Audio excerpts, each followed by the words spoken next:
فأنا ناصح لإخواني بالصدع بالحق تبيض وجوههم. السكوت في مسألة الحزبية يضرها، فاصدع بما تؤمر وأعرض عن المشركين. سلامي على دماج ورجالها والشيخ يحيى ودار العلم يا سعد بانيها. بسم الله الرحمن الرحيم. الحمد لله حمدا كثيرا طيبا مباركا فيه كما يحب ربنا ويرضاه. أشهد أن لا إله إلا الله وحده لا شريك له، وأشهد أن محمدا عبده ورسوله صلى الله عليه وعلى آله وأصحابه أجمعين. أما بعد. Ikhwanil kiram rahimani wa rahimakumullah.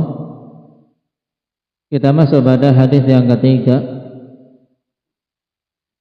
An Abi Hurairah radhiyallahu anhu anna an-nabiy sallallahu alaihi wasallam qala man salaka tariqan yaltamisu fihi ilman sahhalallahu lahu bihi tariqan ilal jannah. Rawahu Muslim.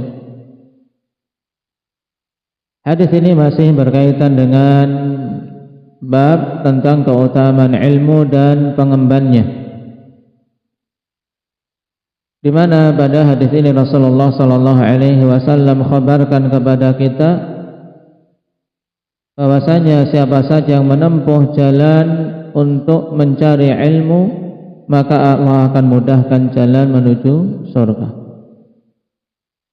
Perhatikan lafaz hadis. An Abi Hurairah radhiyallahu anhu, dari Abi Hurairah. Terjadi khilaf di kalangan para penulis biografi tentang nama asli dari Abi Hurairah. Bahkan dikatakan sampai sekitar 80 nama, 80 pendapat. Dan yang dikuatkan oleh Imam An-Nawawi rahimahullahu ta'ala, nama Abu Hurairah adalah Abdurrahman ibnu Sakhr, seorang sahabat yang mulia yang Allah subhanahu wa ta'ala berikan keberkahan kepada beliau dengan keberkahan yang banyak. Bagaimana tidak? Beliau hanya 4 tahun mulazamah di sisi Nabi sallallahu alaihi wasallam. 4 tahun jangka waktu yang pendek untuk ukuran menuntut ilmu. Nah, sehingga dari sini kita ketahui Abu Hurairah bukan termasuk deretan sahabat-sahabat yang masuk Islam awal, tidak. Nah, karena mendapati masa hidup Nabi sallallahu alaihi wasallam hanya 4 tahun saja. Namun beliau betul-betul memanfaatkan waktu yang Allah subhanahu wa ta'ala berikan kepadanya. Dalam 4 tahun ini beliau konsentrasi sepenuhnya untuk senantiasa mengiringi Nabi sallallahu alaihi wasallam dan menghadiri majelis-majelis beliau. Dan ini penting untuk kita contohkan. Siapa saja yang merasa dia tertinggal dari yang lainnya dari sisi start, dari sisi awal, mengawalinya sudah ketinggalan, maka dia butuh mengejar, dia butuh mengerahkan usahanya lebih daripada yang lain agar bisa mengejar ketertinggalan. Sehingga Abi Hurairah hadir di saat yang lainnya tidak hadir. Nah, kaum Ansar mereka memiliki kegiatan dengan perkebunan dan pertaniannya, sehingga tidak setiap hari, tidak setiap saat bisa hadir di majelis Nabi sallallahu alaihi wasallam. Demikian pula kaum Muhajirin memiliki kesibukan dengan perdagangannya untuk mencari maisha. Sampai-sampai Umar radhiyallahu anhu agar bisa senantiasa mendapatkan faedah dari majelis Nabi sallallahu alaihi wasallam dan tidak luput satupun dari majelis-majelis tersebut, beliau kerjasama dengan tetangganya. Karena Umar merasa tidak bisa hadir setiap hari, tapi butuh apa? Butuh strategi, butuh cara. Akhirnya dia sepakat dengan tetangganya untuk bergantian. Nanti setelah pulang dari majelis Nabi disampaikan faedah yang didapat. Ini juga menunjukkan hirs yang luar biasa dari para sahabat. Adapun Abu Hurairah, karena beliau datang hijrah memang betul-betul untuk mulazamah, sampai-sampai masalah makan tidak beliau pedulikan. Terkadang beliau tidak mendapati makanan karena beliau termasuk ashabus suffah yang tinggal di masjid Nabi SAW. Nah, yang penting bisa mulazamah di sisi Nabi SAW walaupun mungkin tidak mendapatkan makanan di hari tersebut. Ini Abi Hurairah, dan itu diantara sebab beliau mendapatkan banyak hadis dari Nabi SAW, yaitu apa? Semangat dalam menghadiri majelis Nabi SAW. Adapun sebab kedua, yaitu sebab yang berupa doa dari Rasulullah SAW. Karena Nabi SAW mendoakan kepada Abu Hurairah untuk tidak lupa apa saja yang beliau dengar dari Nabi SAW.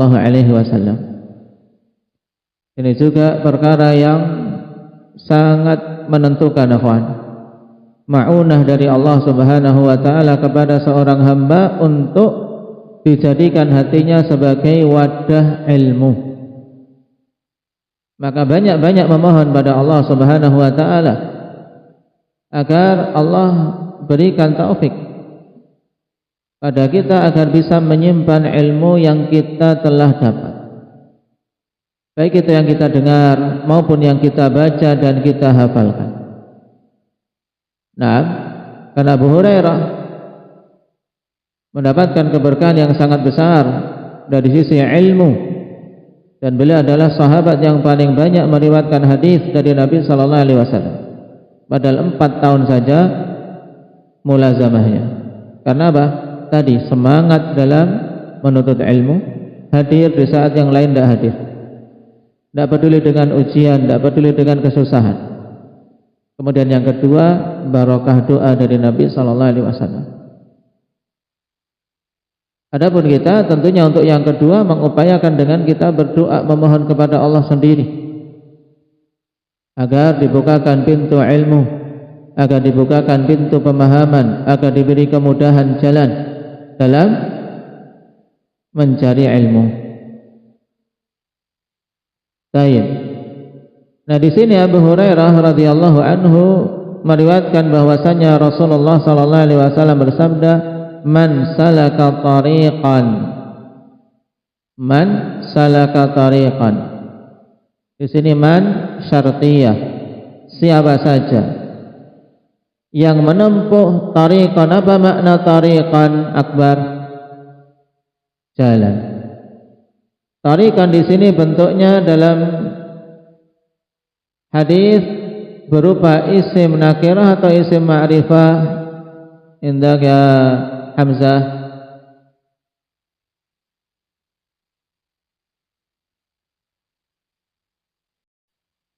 Nah, isim nakirah dengan tanda utamanya di situ adalah apa tadi, Raihan? Adanya tanwin. Nah, menunjukkan umum, apalagi nakirah dalam konteks syarat. Dari susunan seperti ini menunjukkan makna umum, siapa saja yang menempuh jalan. Sehingga para ulama menjelaskan bahwasanya jalan yang dimaksud di sini umum mencakup at-tariqul hissi wat-tariqul ma'nawi. Mencakup jalan yang hissi, yaitu jalan yang memang nampak ditempuh oleh manusia. Karena seseorang untuk mendatangi majelis ilmu butuh berjalan ke tempat tersebut, sehingga dia berjalan dari rumahnya ke majelis ilmu. Ini masuk dalam man salaka tariqan, dekat ataupun jauh. Kemudian juga mencakup at-tariqul ma'nawi, jalan yang sifatnya maknawi, yaitu semua sarana yang diupayakan untuk bisa mendapatkan ilmu. Ini masuk dalam tariqan, yaitu jalan yang sifatnya maknawi.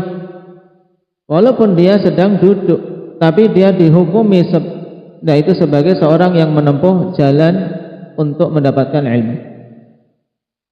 Ini namanya at-tariqul ma'nawi, yang berupa membaca. Antum duduk membaca, antum duduk menghafal, antum duduk mendengarkan di majelis ilmu. Ini masuk dalam man salaka tariqan. Nah,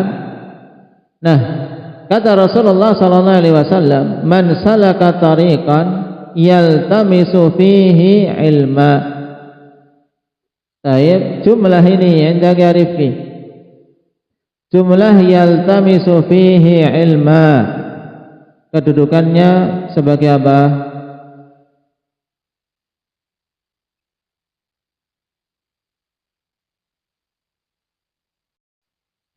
Nah, lebih tepat untuk kita jadikan dia sebagai apa? Sebagai hal dari fa'il salaka. Nah, karena itu yang menjadi apa? Menjadi penekanan di sini. Ya, siapa saja yang menempuh suatu jalan dalam keadaan dia mencari ilmu padanya. Ini kalau mau dimunculkan makna halnya. Tapi kalau seperti itu kan jadi panjang dalam bahasa kita. Maka ya pakai yang saja. Man salaka tariqan yaltamisu fihi ilma. Siapa saja menempuh suatu jalan yang dia mencari ilmu padanya, balasannya apa? Sahhalallahu lahu bihi tariqan ilal jannah. Sahhala, pahami fi'il ini. Fi'il apa ini? Indak ya Khadir? Fi'il madhi. Maknanya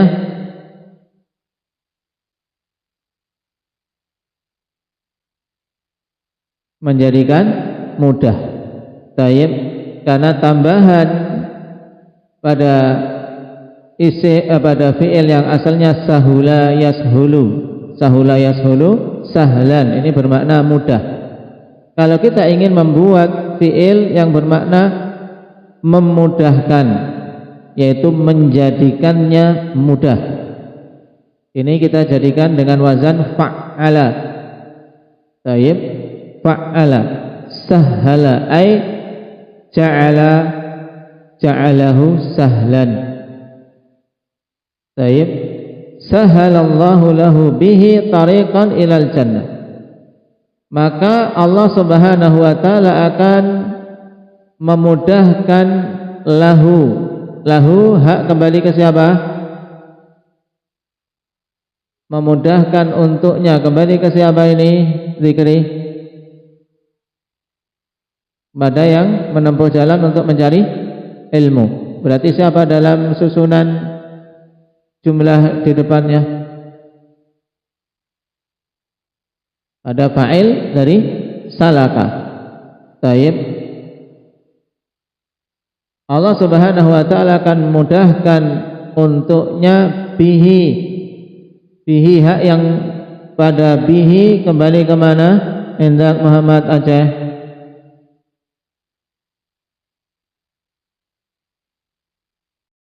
Nah, kembali kepada apa? Kepada masdar dari salaka.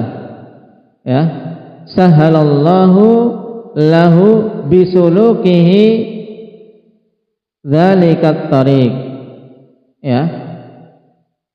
Tariqan ilal jannah. Maka Allah Subhanahu wa taala akan mudahkan untuknya dengan sebab dia menempuh jalan tersebut, dimudahkan jalan menuju ke surga. Hadis riwayat Muslim. Ini harusnya sudah gamblang sekali, kita sudah apa? Sudah urai kata demi kata maknanya, sehingga nanti ketika antum menerjemahkan harus betul-betul memahaminya. Baik, jadi pahami ya akhwan, tidak harus menerjemahkan itu dihafal terjemahannya, tidak, tapi pahami makna. Antum bisa mengungkapkan dengan bahasa apapun. Yang orang Aceh silahkan ungkapkan dengan bahasa Aceh.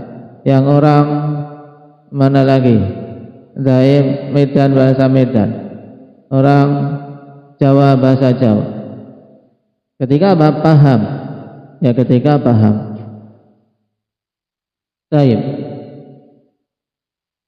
Ini makna hadis. Siapa saja yang menempuh jalan yang dia mencari ilmu padanya, maka Allah Subhanahu wa taala akan mudahkan baginya dengan sebab usahanya tersebut jalan menuju ke surga. Baik, hadis diriwayatkan oleh Imam Muslim. Pada hadis ini ada beberapa faedah penting yang butuh ditekankan. Yang pertama, ikhwan, yaitu tentang keutamaan menuntut ilmu. Jelas keutamaan menuntut ilmu, karena Allah Subhanahu wa taala menjanjikan akan dimudahkan baginya menuju ke surga. Kemudian yang kedua tentang ilmu yang dimaksud di sini. Yaltamisu fihi ilman. Nah, ilmu yang dimaksud adalah ilmu syar'i, karena semua dalil-dalil yang datang dalam Al-Quran maupun As-Sunnah tentang keutamaan ilmu dan pujian orang-orang yang berilmu, maka yang dimaksud adalah ilmu syar'i. Mungkin seseorang akan bertanya, terus kenapa di sini didatangkan dalam bentuk nakirah? Nah, bukankah nakirah memiliki makna umum? Baik. Maka jawabannya, ikhwan, nakirah di sini memiliki makna keumuman semua cabang-cabang ilmu syar'i. Ya. Keumuman yang dikandung oleh ilman, yaltamisu fihi ilma, itu maksudnya adalah apa? Keseluruhan ilmu-ilmu dalam syariat kita masuk, walaupun itu ilmu bahasa, walaupun itu ilmu nahwu, walaupun itu ilmu saraf, tetap masuk dalam cakupan apa? Hadis ini. Karena apa? Karena itu semua masuk dalam ilmu syar'i. Tayyib, dan ilmu syar'i, ikhwan, terbagi menjadi dua secara umum, yaitu ilmu al-ghayah, tayyib, dan ilmu wasilah. Ilmu yang merupakan ghayah, yang merupakan tujuan kita, naam, dari ilmu-ilmu yang ada, yaitu apa? Ilmu tauhid dan ilmu fikih. Tayyib, tauhid, fikih ini ilmu ghayah. Tayyib, pemahaman Al-Quran, pemahaman sunnah, kemudian diambil istinbat darinya hukum-hukum syar'i, ini ilmu ghayah. Nah, adapun jenis ilmu yang kedua adalah ilmu wasilah. Ilmu wasilah adalah ilmu yang menjadi sarana untuk bisa mencapai ilmu ghayah, seperti ilmu nahwu, ilmu saraf, ilmu usulul fikih, ilmu mustalahul hadis. Ini semuanya namanya ilmu apa? Thaqif wasilah, karena menjadi sarana untuk mencapai apa? Ilmu ghayah, mencapai ilmu tauhid, mencapai ilmu fikih. Dan semuanya, ikhwan, walaupun antum belajar nahwu, masuk dalam man salaka tariqan yaltamisu fihi ilma sahhalallahu lahu bihi tariqan ilal jannah. Baik. Faedah ketiga, bahwasanya keutamaan ini akan dicapai bagi mereka-mereka yang memang ketika menempuh jalan tujuannya adalah untuk mencari ilmu karena Allah Subhanahu wa taala. Karena ini adalah ibadah, sehingga siapa saja yang menginginkan apa yang dijanjikan oleh Rasulullah sallallahu alaihi wasallam dalam hadis ini, maka dia wajib untuk mengikhlaskan niat. Dia menempuh jalannya bukan untuk mencari ketenaran, menempuh jalannya bukan untuk mencari titel dan kedudukan dunia, akan tapi memang mencari ilmu, bukan mencari pangkat. Beda, kawan. Di sini Nabi mengatakan yaltamisu fihi ilma, yang dicari memang ilmu. Berbeda dengan banyak para pelajar-pelajar di masa ini, kawan. Yang dicari bukan ilmu, tapi apa yang dicari adalah apa? Gelar. Sehingga didapati ketika hari-hari bukan hari-hari ujian, ya tidak belajar. nanti kalau sudah ujian, nah baru belajar semalaman. Ini bukan pencari ilmu,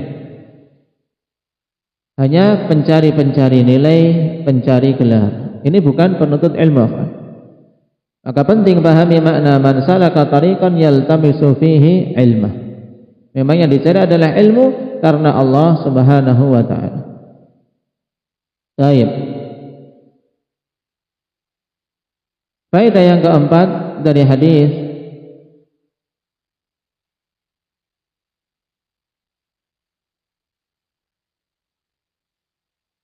Rasulullah sallallahu alaihi wasallam sebutkan tentang kondisi orang yang diberi janji akan dimudahkan untuk masuk ke dalam surga, yaitu ketika menempuh jalannya yaltamisu fihi ilma. Yaltamis memang dia mencari, sehingga tidak dipersyaratkan dia mendapatkan banyak ataukah sedikit. Tidak dipersyaratkan harus dapat banyak, akhwan. Yang penting dia menempuh jalan untuk mencari. Sebagaimana hari ini ditekankan oleh Imam Al-Qurtubi rahimahullah ta'ala dalam Al-Mufhim. Nah, ketika menjelaskan yaltamisu maknahu yatlub, yaitu mencari, kama qala iltamis walau khataman min hadid, wa huwa haddun wa targhibun fir rihlah fi talabil ilmi wal ijtihad fi tahsilih. Nah, baik. Di sini dorongan untuk melakukan rihlah, melakukan perjalanan demi menuntut ilmu dan sungguh-sungguh dalam upaya mendapatkan ilmu, walaupun tidak dipersyaratkan harus banyak. Yang penting dia menempuh jalan untuk menuntut ilmu dengan keikhlasan niat dan kesungguhan serta semangat. Faedah yang kelima tentang makna dimudahkannya jalan menuju surga, akhwan, perlu diketahui terjadi khilaf di kalangan para ulama tentang makna seseorang yang berjalan menempuh suatu perjalanan upaya demi mendapatkan ilmu, akan dimudahkan baginya jalan menuju surga. Ada 3 pendapat di kalangan para ulama. Yang pertama, akhwan, maksudnya adalah al-murad min tariqil jannah huwa anna Allah azza wa jalla yusahhilu li talibil ilmi al-ilma alladhi talabahu wa sa'a ilaihi wa yuyassirahu lah. Maksudnya yaitu Allah Subhanahu wa taala akan mudahkan bagi penuntut ilmu untuk mendapatkan ilmu yang dia cari. Wa hadzal ilmu huwa sababu dukhulihi ilal jannah, dan ilmu yang dia dapat inilah yang menjadi sebab dia masuk ke dalam surga. Kenapa? Karena dengan ilmu itu dia akan beramal dengan benar. Jadi urut-urutannya demikian. Ini menurut pendapat yang pertama. Jadi akan dimudahkan jalan menuju surga, maksudnya apa? Allah akan mudahkan dia dapat ilmu karena niatnya sudah betul dan dia sungguh-sungguh. Ketika dapat ilmu, maka dia akan mengamalkannya, dan dengan ilmu serta amalan inilah dia akan masuk ke dalam surga. Pendapat yang kedua menyatakan bahwasanya al-murad min tariqil jannah alladhi yusahhiluhu Allah azza wa jalla ala talibil ilmi huwa anna Allah ta'ala yusahhilu al-amal bil ilmi alladhi sa'a ilaih. Yang kedua maknanya bahwasanya Allah akan memudahkan penuntut ilmu beramal dengan ilmu yang dia cari. Baik, kalau tadi dimudahkan jalan untuk dapat ilmu, yang pertama. Yang kedua akan dimudahkan beramal dengan ilmu yang dia cari. Sehingga dengan amalan ini Allah Subhanahu wa taala rahmati, kemudian dia dimasukkan ke dalam surga. Dan pendapat yang ketiga, akhwan, maksud dari sahalallahu lahu bihi tariqan ilal jannah, yaitu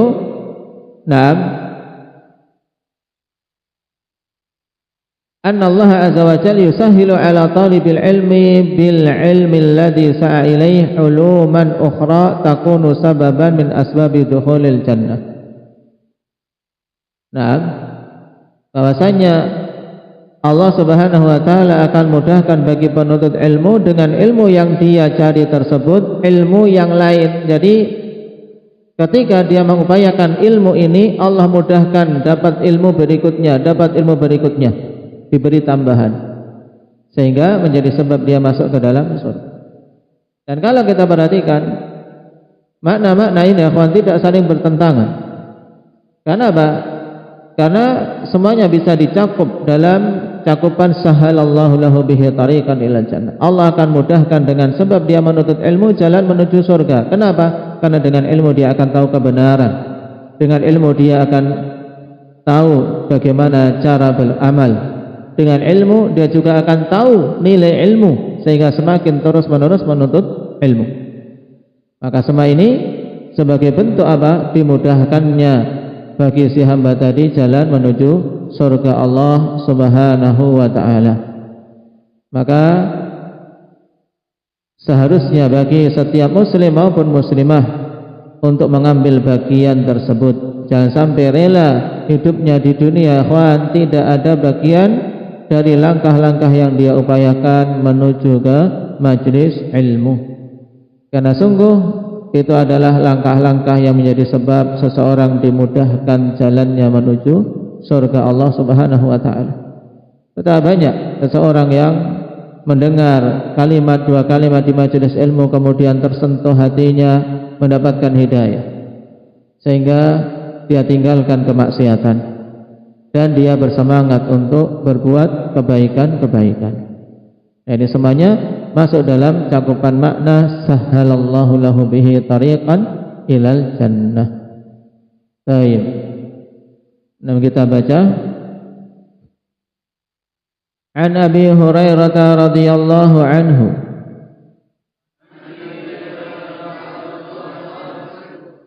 anna an-nabiy sallallahu alaihi wasallam qala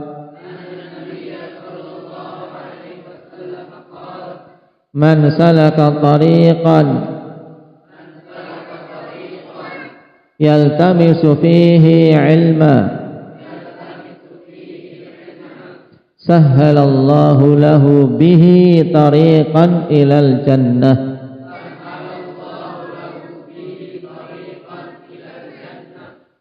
An Abi Hurairah radhiyallahu anhu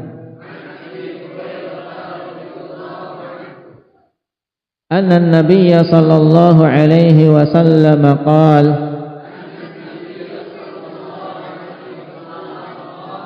من سلك طريقا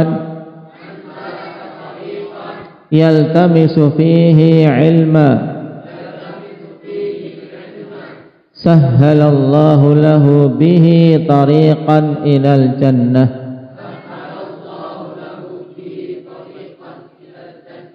Rawahu Muslim. Alhamdulillahi Rabbil Alamin.